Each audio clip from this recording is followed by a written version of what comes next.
Hello everyone.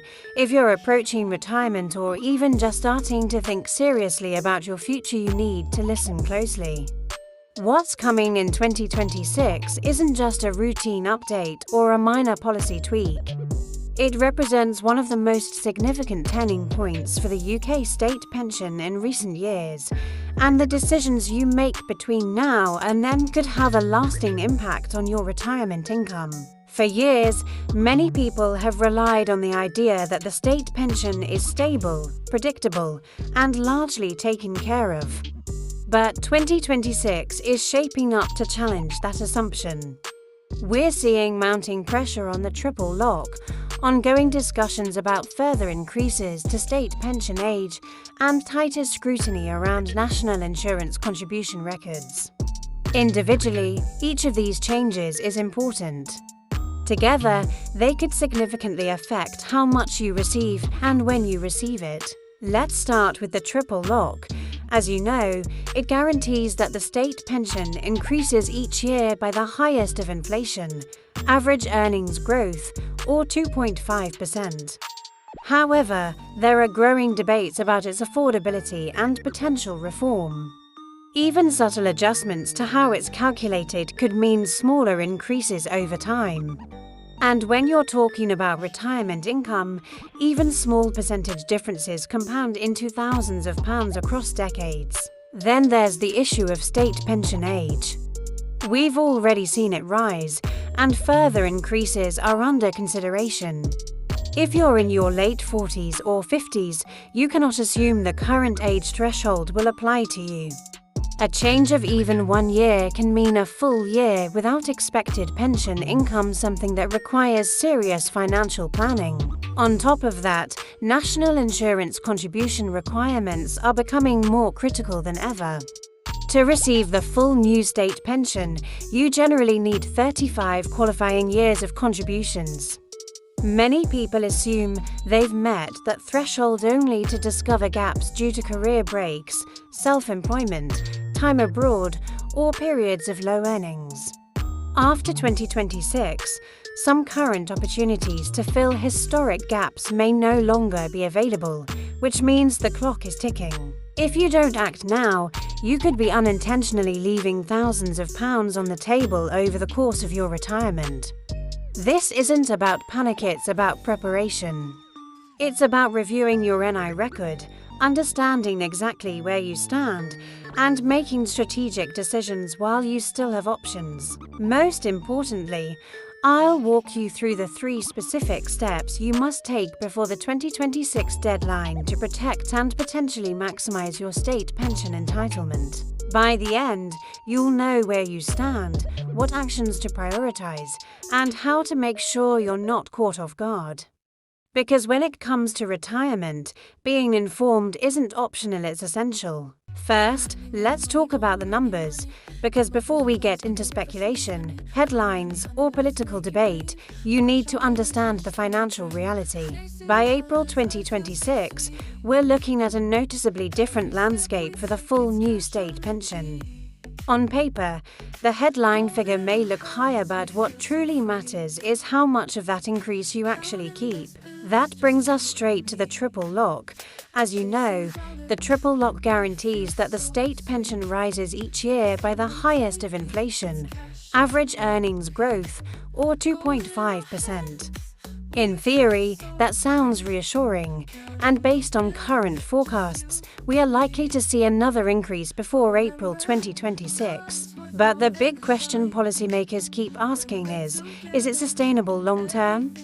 The cost to the Treasury continues to rise, and that uncertainty alone should be enough to make you review your position carefully. But here's the part that isn't talked about enough: the tax trap. While the state pension rises, the personal tax allowance remains frozen. That means the threshold at which you start paying income tax isn't moving, even though your pension income is. So as your state pension increases, a larger portion of it may fall into taxable territory. In other words, you could receive a higher pension on paper, but see more of it clawed back through taxation. For those with even modest private pensions or part-time income in retirement, this becomes even more significant. What used to sit comfortably below the tax threshold may now push you over it. The result? You're technically better off, but not by as much as you expected. Now, this is where it gets personal. Grab your latest state pension forecast or statement. If you've never downloaded one from the government website, this is the moment to do it. I want you to look closely at the breakdown section specifically for any reference to contracted out or ACOPE contracted out pension equivalent figure. This is where many people are caught off guard. If you were ever part of a workplace pension scheme, particularly in the public sector, or certain private sector schemes, you may have been contracted out of the additional state pension under the old system. That means you paid lower national insurance contributions at the time, but it can affect how your entitlement is calculated under the new system. The key point is this: your forecast might show a lower starting amount than you expected because of those historic arrangements. Understanding these deductions now gives you time to act. You may still have opportunities to fill contribution gaps or adjust your planning before 2026 deadlines come into play. So before we go any further, take a moment to review your numbers. Because everything else we discuss, from tax planning to topping up contributions, depends on knowing exactly where you stand today. This is the most critical part of 2026. For several years, the government has allowed people to fill gaps in their national insurance NI record going all the way back to 2006. That extended backdating window is ending. After the deadline, you'll only be able to go back 6 tax years under the normal rules. That's a huge change. If you have gaps from 2006 to 2019, perhaps due to raising children, caring responsibilities, working abroad, or low earnings, you currently still have the chance to fill them with voluntary Class 3 contributions. Once the deadline passes, any gaps older than 6 years will be permanently out of reach. No extensions, no appeals, no second chances at retirement age. Why this matters: each qualifying year is worth roughly 1/35 of the full new state pension. One additional year can add around £300 per year to your pension. If you live 20 years in retirement, that could mean £6,000 or more from a one-off payment of roughly £800. That's inflation-linked, government-backed income for life. Few financial decisions offer that kind of return. Here's what to do now. Go to gov.uk and search Check Your State Pension Forecast. Log in using your government gateway ID. Review your forecast amount, your number of qualifying years, your detailed NI record. In your NI record, look for years marked year is not full. It will show whether you can pay to fill that year and how much it costs. Important: before paying anything, confirm that filling the gap will actually increase your pension.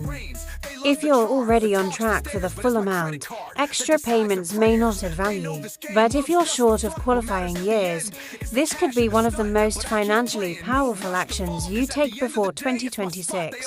Once the window closes, it closes for good. Now, let's discuss the elephant in the room: the state pension age. This is the part that makes people uncomfortable, because it's not just about how much you'll get, it's about when you'll get it. There is ongoing debate about accelerating the move to age 67 and eventually 68. While current legislation sets out a timetable, governments can and have reviewed these timelines before. With increasing life expectancy and pressure on public finances, the state pension age remains firmly under scrutiny. So if you're planning to retire in 2026, or even within the next few years, you cannot rely on assumptions. You need to verify your exact state pension age based on your date of birth, not what your friend received, not what applied to your older sibling, not what you remember from 5 years ago. Go to the official gov.uk state pension age checker and confirm your precise date. Even a shift of several months or a year can significantly affect your retirement cash flow planning. If you're stopping work before that date, you'll need a clear income bridge in place. Now let's move to something that affects everyone, regardless of age: stealth taxes. Here's how this works. Your state pension may rise under the triple lock. On paper, that sounds like good news. But if HMRC keeps income tax thresholds frozen, which they have done in recent years, more of your income gets pulled into taxation. This is called fiscal drag. You're not being told taxes are increasing, the rates stay the same. But because the personal allowance and tax bands don't rise with inflation, a growing portion of your pension becomes taxable.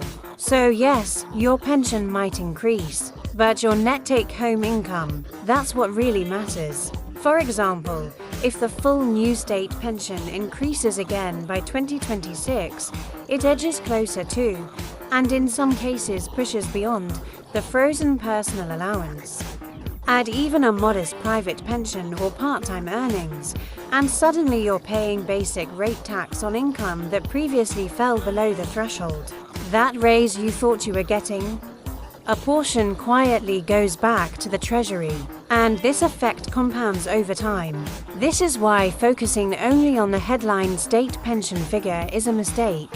What matters is your gross state pension, your total taxable income, your personal allowance, and your net income after tax. Retirement planning in 2026 isn't just about qualifying. It's about timing, taxation, and strategy. So here's what I want you to do after this video. Confirm your exact state pension age. Estimate your total retirement income, not just the state pension. So what must you do now? 1. The digital check. You need to log into your personal tax account. Don't wait for a letter, it might arrive too late. 2. The NI audit. Check for partial years. Sometimes a few pounds of contributions can unlock an entire year of pension. 3. The private pension bridge. If the 2026 changes mean you get less than expected, we need to look at your private pots to bridge the gap until the state pension kicks in. Summary and viewer Q&A. I know these HMRC forms look like a foreign language, but your retirement is worth the effort. In the comments below, tell me, have you checked your NI record recently? Did you find any gaps? I'll be answering as many questions as I can. Don't let 2026 catch you off guard. Download the checklist in the description and make sure you've secured your full entitlement. I'm Naeem, and this is your future. Let's protect it.